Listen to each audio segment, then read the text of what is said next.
Lads, AI is on a generational run right now. I mean, I can be Sabrina Carpenter, I could be Leonardo DiCaprio, who else could I be? You know what? Let's just send me to space. I'm flying around like this. This is how cool this is though. But I've also used these exact methods on TikTok and YouTube Shorts. Now, I'm not talking about brain rot videos, you know, I'm not talking about Love Island, Fruit Island, whatever it's called. But those videos are not getting monetized anymore. Like, a couple months ago, back in the glory days, yeah, you could absolutely smash out a couple thousand doing that, but now YouTube's flags are way stricter than they ever have been before. In this video, I'm going to talk about the real ways you can use AI to actually build your brand, build your pages, and actually be monetized for longer than a month before you get flagged and lose your channel. We're talking about long-term pages in this video. These are basically things that I'm already doing that just elevates my content and stops my content from getting flagged. So today I'm going to show you my exact formula on how I do this for my pages, the 4 best ways to use the AI going forward so you're not left behind and you can actually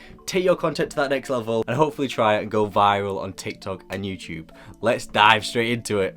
Alright, so the first thing I want to go over is the fact that you can make full-blown animations now. Kind of had this with Sora. I made my own Zach D Films kind of page on Sora. It was okay. It got a couple 100,000 views, but you could still tell it was AI. But honestly, with Seedance, you can make pages like this, which is a guy called Bobby. Now, I'm not sure if he uses AI, but you can actually make content like this. So if I play this video, just see how like there's levels of detail to it. You know, it proper just screams Zach D Films. And this content is getting hundreds of thousands, I mean millions of users for these videos.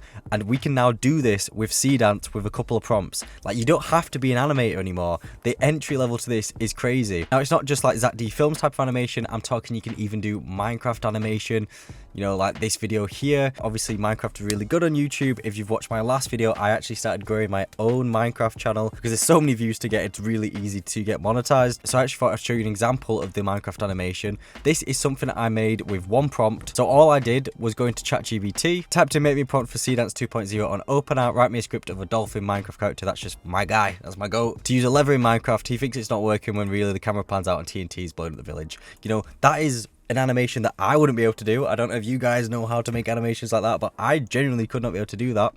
And obviously ChatGPT gives us the prompt. I then put it into OpenArt with my references, so that's my Minecraft character, and that's just like a random thumbnail. Put the prompt in, and it came up with something like this. Explosions. Thanks for 500. It even did the brain what? Wow effect. Like, that is insane. I wouldn't be able to animate that, and that's my guy. Like, that's genuinely my character. And it's just done this really cool animation that I can then post to my Minecraft channel as a short, and it looks really cool, and it might actually do some decent views. Now, the reason I'm showing you the Minecraft example and not the Zach D Films example, because with this new YouTube inauthentic flag that you've definitely seen by now, you've probably seen people complaining that AI channels are getting flagged and stuff. Well, it's not because you're using AI is why you're getting flagged, it's because your content is too similar to other people's. Now, that Minecraft animation I made is completely unique to me. You know, no one else has made that. It's absolutely fine for me to post on YouTube. I won't get flagged. But the problem with posting like these type of Zach D Films videos, there's so many people doing it that YouTube's gonna be like, that title looks the same as loads of other people. Oh, these type of animation effects look the same. Do you know what I mean? So you actually want to differentiate yourself a little bit. That's why I wouldn't really recommend using Seedance to make Zach D Films videos. I'd instead say, you know, make a Roblox one, make a Minecraft animation channel, make a whatever your favorite animated TV series is, make an animated version of that. There's this guy here that's literally used Seedance to make SpongeBob and Patrick fight like it's Star Wars. Now, I wish I could play the music for you here, but it's, you know, it's copyrighted, but it's really good, and AI is making it so it's possible for everyday people to make animators and make this type of cool content. But again, I really want to stress, you don't want to make content like everyone else. You shouldn't make a SpongeBob Star Wars channel now just because you've seen this. You want to come up with your own unique idea to make animation style content and then start posting that so you don't get hit with any inauthentic flags. All right, next up, I want to talk about hooks. And hooks are super important on YouTube, on TikTok, on Instagram, every single social media platform, because when you're scrolling on these platforms, you've got about a second, maybe half a second to grab someone's attention.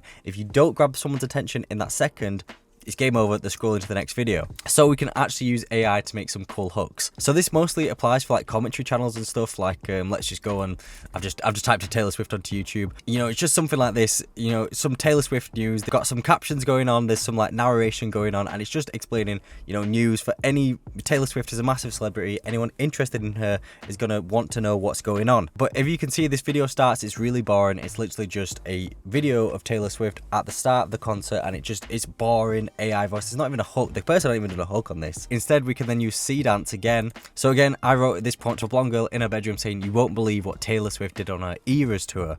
And then I just copied this prompt, headed over to OpenArt. By the way, I'm using OpenArt for all of my Seedance videos, so you literally just need to go into OpenArt, click the model, which is Seedance 2.0, and then paste your prompt into here. I did accidentally leave my Minecraft references in the prompt when I did this. As you can see, they're both here. So that's why there's a poster of the Minecraft references in the background. But, you know, obviously that won't happen if you just don't put them in. But if we actually play the video... You won't believe what Taylor Swift did on her Eras tour. So you won't believe what Taylor Swift did on her Eras tour, and then she's also going like that with her face, so she's acting shocked. That is a hook that then can then lead into the actual commentary video for your YouTube channel. All of a sudden, we've just elevated this, you know, boring, just B-roll video with some captions on the screen, because then it can then swift like a little transition effect into this, and then there's a bit more going on, there's a bit more action involved, and it also looks a little bit more authentic as well, which is definitely going to help you on YouTube and also TikTok and Instagram. Now you get really creative with these hooks, and the best hooks that I advise you to use and what I would use for my pages is shock hooks. And what a shock hook is basically, I'll give you an example. I'll play this one.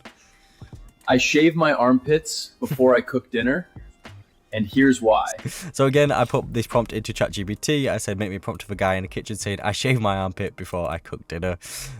Basically, the reason why I've put that as a prompt is because this is for like a life hack video. So after this hook, it's going to go into 5 different life hacks of, you know, cooking stuff. You know, it's for like a cooking channel, cooking life hacks. Those sort of videos are always bang. No one's just going to want to watch one of those videos without something interesting. So you've got a guy saying, I shave my armpits before I cook in the kitchen. People are going to be questioning themselves, well, why on earth does this guy shave his armpits? I want to watch the full video. And they're going to watch the full video now. Now, of course, you just have to make some throwaway joke at the end on why he shaves his armpits. It's generally not that deep. You can make it whatever you want. You just want the person to be shocked into watching the video, because as humans we don't like unfinished stories, especially when they're as bizarre as that. So that person is going to want to finish watching your video, and you cannot achieve that same effect without this starting at the start of the video. If you did some AI voice with some captions at the screen of some B-roll, it wouldn't have the same effect of this guy literally, you know, like going memeing into the camera saying, here's why. Like, it's grabbing you straight away. And because Seedance looks so real now, you know, people are actually thinking this actually could be a real guy. Like, who's this bloke on my feed and why is he shaving his armpits? Like, genuinely, that guy and this girl both look like real people. If I was scrolling on my feed, it's not like Sora where you was like, you can kind of tell it's fake. That looks like a real person. Like, genuinely, I'm a bit scared for where this is going. A really good use case for using these AI avatars would be like this channel here. You know, what's going on here? There's a guy talking at the bottom here, and he's talking over, you know, a space video. The reason you've seen a lot more of these is because YouTube likes people's faces on stuff now. They don't just want B-roll and like loads of content like this. But as the video plays, you know, we actually lose the guy at the start. He's not showing the guy at all times. So he's actually just showing B-roll, and he's gone back to captions. So that's his smart way of, you know, not getting the flag, but not also showing his face throughout the whole video. So we can literally just generate a guy speaking at the start to show YouTube that we're using a real face. And like I said again, Seedance makes people look really good, like they look like real people. So if we just create a scene and a bedroom that we use for every single one of our clips, all of a sudden we can create these science type videos or whatever type of commentary or videos that your topic page is about, not get flagged for our content. This is how we get around the YouTube flag and the inauthentic content going forward. Seedance makes that possible, and this guy's obviously got 8 million subscribers and he's using B-roll. So the fact that he's using B-roll, he's getting monetized for his channel, means that we can do it as well. We could just replace this guy with AI and then just use B-roll and captions for the rest of the video and not get flagged. Another good example of what you could use, you know, your AI characters for is we've got this guy here called the Hoodie Guy, and basically he's created his content perfectly where YouTube won't flag him for inauthentic content, even though it's still like this kind of animation style, and you know, it's history videos and loads of people are doing it. But because he's actually showing up in the background of these videos with a little mic on saying blah blah blah, and actually, you know, pretending to narrate these videos, it's working and he won't get flagged. Now you can actually just, you know, make your own AI person with Seedance like this, crop him out using CapCut with like the mask effect, and just add it to your videos, and all of a sudden your videos look super real as well. Not to mention you can create character consistency so they'll all look the same.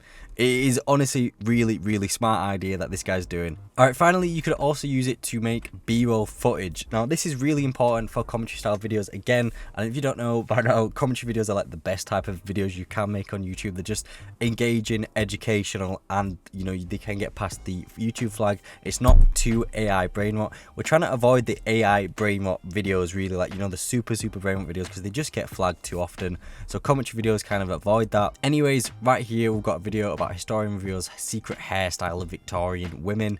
Obviously, there are no videos of this. You know, why would they be? There's no way on earth that someone had a video back in Victorian times. No, you know, not rocking around with the iPhones. So instead of, you know, using pictures and, you know, it's a bit boring with the zoom in effects, you could actually take this to the next level. So let's do Victorian long hair woman. I don't know.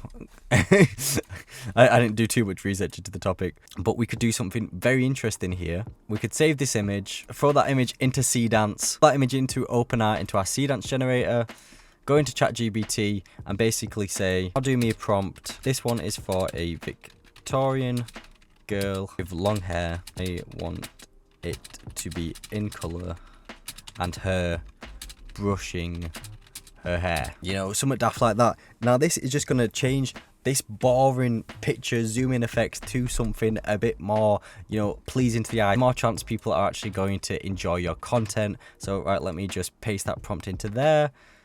Click create. You know, because not to mention this video actually has done 390,000 likes and done 50 million views. Now imagine if we could elevate that content up a bit more. This was off pictures, so imagine if you actually used videos of Victorian times. Could really make your channel stand out and not be classed as lazy, because another thing that YouTube doesn't like is when your content just looks lazy. So right now, if you was to just do pictures and zoom in effects, there's a good chance that you could get flagged for, you know, inauthentic content, like not trying hard enough. So by doing this and stepping it up another level, we are greatly reducing our chances of getting flagged. All right, so it's done our Victorian hair woman here. So we zoom in here, it's the woman from the picture, and you know, she's brushing her hair on the table.